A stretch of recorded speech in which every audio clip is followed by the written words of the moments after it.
Existem algumas questões que não há dúvida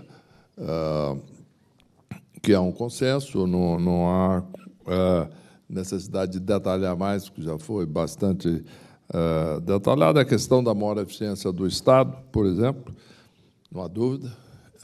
Isto é um desafio no Brasil.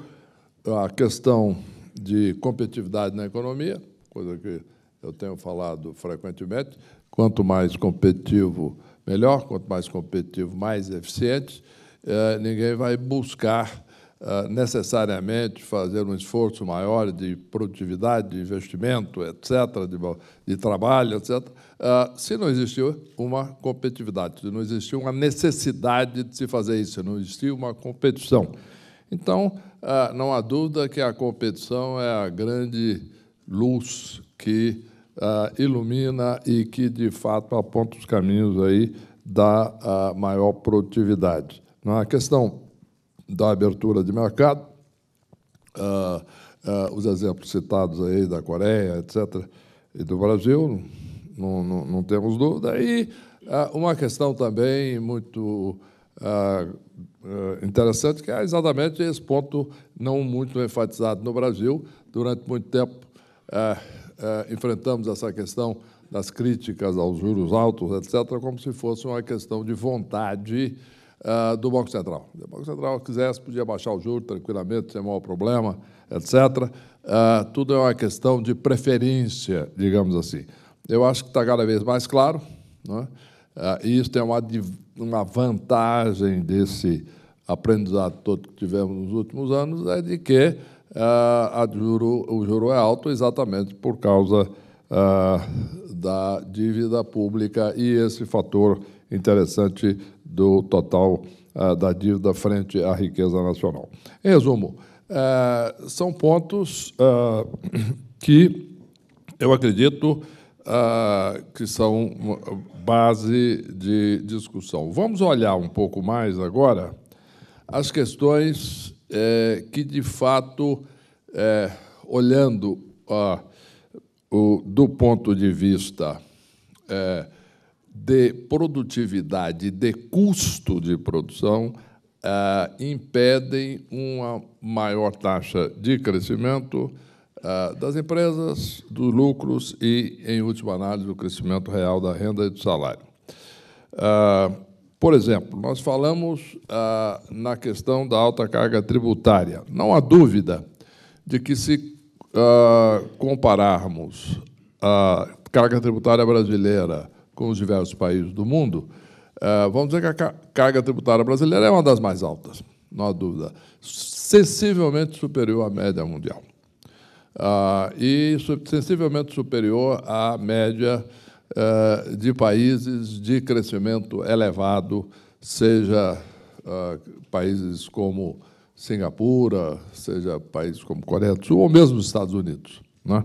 Não há dúvida que é importante mencionar exatamente o fato de que a carga tributária brasileira, independentemente da questão da eficiência do Estado, a carga tributária brasileira ela é similar a alguns países já ricos e amadurecidos, que, mesmo que cresçam pouco, eles estão no patamar de renda e demografia já muito elevado, no caso da Bélgica, por exemplo.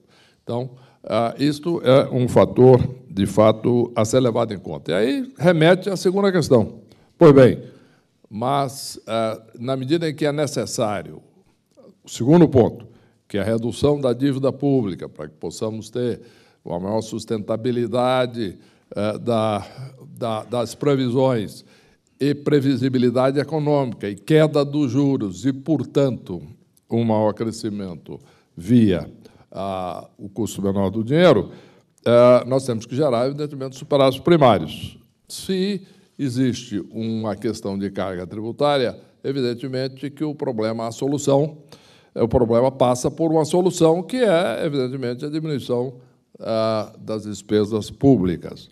E não há dúvida que isto aí deve passar por medidas de ordem legal e mesmo constitucional. Quer dizer, é importante, aí sim é um ponto importante de mobilização no Brasil hoje, que é exatamente esta questão, é a questão de limitação de despesa pública, ao invés de garantia simplesmente de despesas asseguradas pelas normas legais e constitucionais.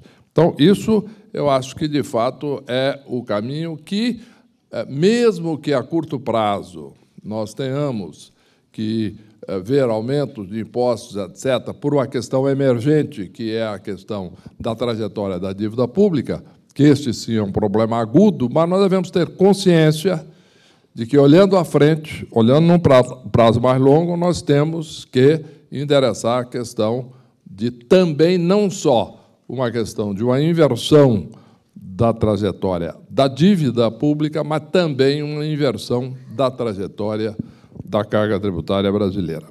Um outro aspecto importante no Brasil, se nós olharmos de novo uma comparação internacional, é a questão do desempenho da logística. São medidas neutras, medidas do Banco Mundial, que mostram claramente que a logística brasileira ela é deficiente. Num quadro de um grande número de países, por exemplo, o Brasil está à frente da Rússia, em termos de logística, e abaixo, inclusive, de países, alguns países vizinhos, que não têm exatamente uma excelência logística a essa altura. Portanto, é um campo que oferece oportunidades de ganhos muito rápidos. Por quê? Porque existe capital disponível no mundo hoje, com a liquidez enorme injetada no mundo todo hoje, no combate à crise. Existe claramente interesse de investimento de longo prazo, existe disponibilidade de capital e, exatamente por termos uma logística que não é adequada, nós temos a demanda. Com demanda, com disponibilidade de capital, o que necessita é apenas a estrutura normativa adequada, visando que, através da competição, se acerte o preço adequado, ao invés de uma tentativa de determinar qual é o preço que cada um dos senhores deveria ter pelos seus produtos. Por exemplo, é muito importante que a infraestrutura brasileira claramente seja objeto de um aporte suficiente de capital que está disponível. Isso é muito importante. E, de novo, não podem ser apenas coisas pontuais. Nós temos aqui que ter um esforço de enormes proporções, como já foi feito no passado em outras áreas, visando equacionar o problema da infraestrutura brasileira. A burocracia, que uma forma de medir isto é a facilidade de fazer negócios, que é um número enorme de medidas, né? Entidades também internacionais medem, e a conclusão é um pouco preocupante na medida em que o Brasil está caindo nesta escala, né? Já está numa classificação acima de 100 entre os países com maior facilidade de fazer negócios. O que significa que isso significa a maior dificuldade de produzir riqueza, na medida que você tem que abrir um negócio para produzir riqueza, não é? Você tem que abrir, seja a sua padaria, seja seu consultório médico, seja a indústria, e etc., etc., etc. E a questão também, para deixarmos, talvez, o fator mais importante para o último lugar, que é a qualidade da educação. A qualidade da educação brasileira é baixa. Nós temos um crescimento importante da escolaridade, isto é, o número de anos que o estudante fica na escola e o número de estudantes na escola. No entanto, o número de performance de qualidade do Brasil é muito baixo, de novo, numa comparação internacional. E isto é vital quando nós estamos falando em produzir riqueza, quando nós estamos falando em produtividade.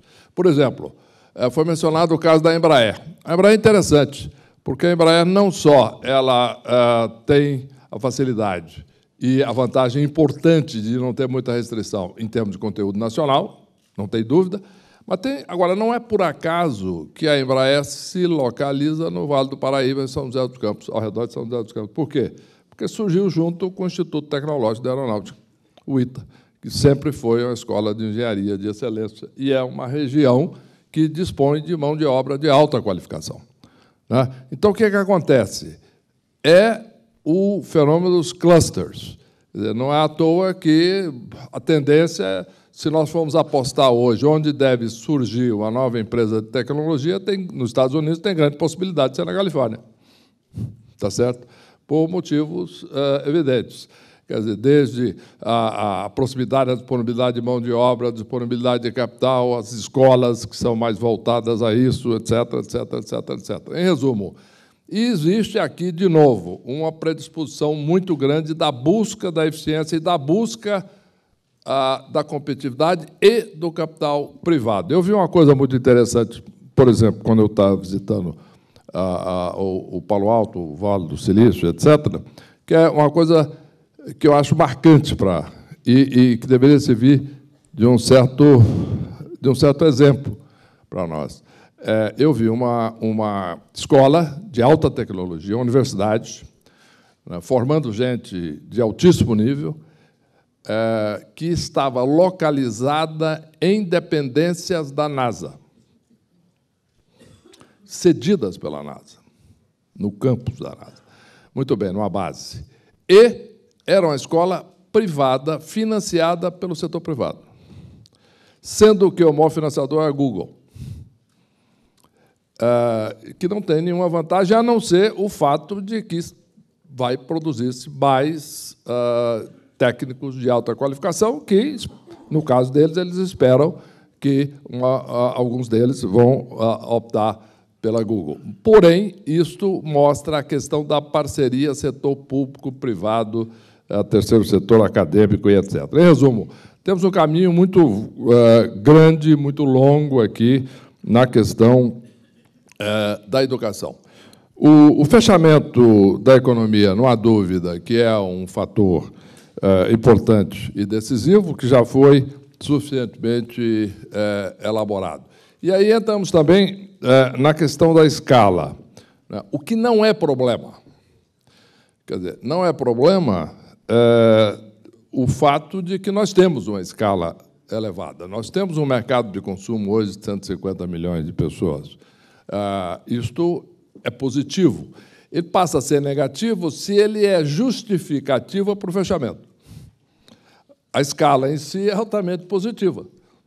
Ela te dá condições de ter um mercado maior, de você ter maior capacidade de venda e, em função disso, de investimento em pesquisa, em tecnologia, em marketing, etc., e competir mais numa escala internacional. Quer dizer, a Alemanha não reclama da escala, não gostaria de ter a escala da Finlândia. Não, eles gostam muito de ter uma escala maior. Agora, buscam a competição, e isto, de fato, é muito importante.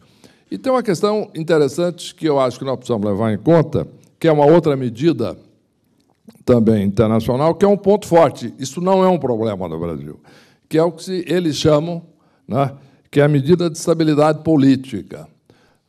Quando eu menciono isso, muitas vezes as pessoas dizem, mas, escuta, interessante, como uma crise política, etc. Bom, aqui nós estamos medindo estabilidade política segundo critérios métricos internacionais, que é, por exemplo, existem eleições regulares no país? Sim.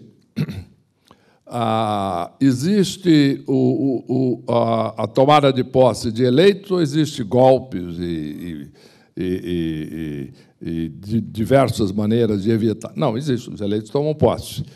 Portanto, presidente, governador, deputado, vereador, todo mundo toma posse, certo? Toma posse. Você pode não gostar do resultado da eleição, mas pode disputar novamente. Pode se aperfeiçoar? Pode. Judiciário independente? É. Isto é um outro fator de estabilidade política. As causas são julgadas na justiça. O Ministério Público é independente? É. A imprensa é livre? É.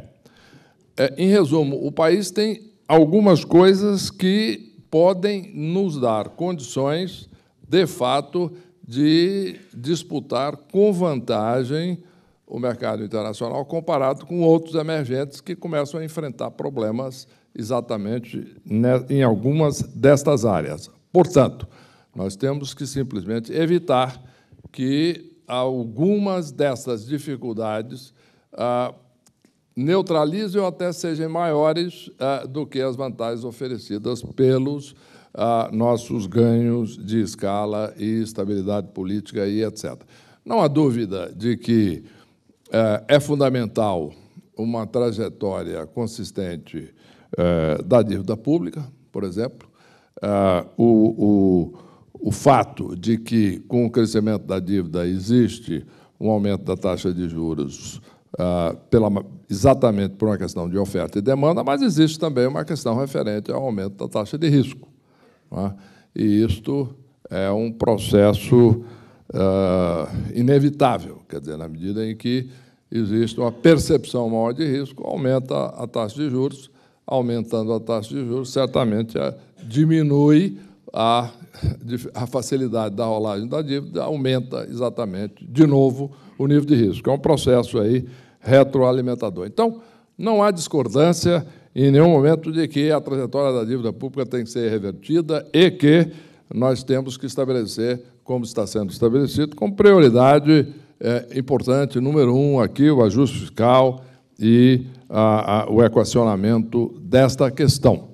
Agora, nós temos que levar em conta todos os pontos levantados de olhar um pouco à frente, isto é, nós temos que endereçar as questões que vão nos permitir, em primeiro lugar, ser mais produtivos, produzir mais e, em consequência, ter mais condições, inclusive, de lidar com a questão fiscal e com a sustentabilidade em última análise, da estrutura financeira do país. Eu acredito que estes são os pontos importantes que nós devemos, em última análise, deixar como mensagem. Enfrentar os problemas de curto prazo, sim, mas já deixar muito claro que deveremos estar, ao mesmo tempo, endereçando as questões que vão sinalizar uma saída desse processo. Algumas delas, não há dúvida, voltando ao ponto que mencionei no início, de difícil equacionamento, inclusive político. Bom, mas se o problema fosse fácil, nós já teríamos resolvido há muito tempo. Não existe problema difícil que tenha solução fácil. Um deles é essa questão, exatamente, do aumento constante da despesa pública brasileira num período muito longo. E consequências estão aí. Essa questão, por exemplo, da renda per capita, existem medidas comparando a renda per capita brasileira com a americana, por exemplo, desde 1950, e a conclusão é que, neste período, houve uma diminuição da relação entre a dívida brasileira e a renda brasileira e a renda americana. Isto é, a renda brasileira está caindo como percentual da renda americana nos últimos 65 anos, com alguns períodos onde o processo se inverteu, mas períodos relativamente curtos. Então, eu acho que é muito importante, neste momento, que nós paremos um pouco aqui, num grupo como esse, não só para olhar o curto prazo, que não há dúvida que tem que ser enfrentado, o médio, com essa questão da evolução das despesas públicas, e também questões mais de longo prazo, como, por exemplo, investimento em educação e etc.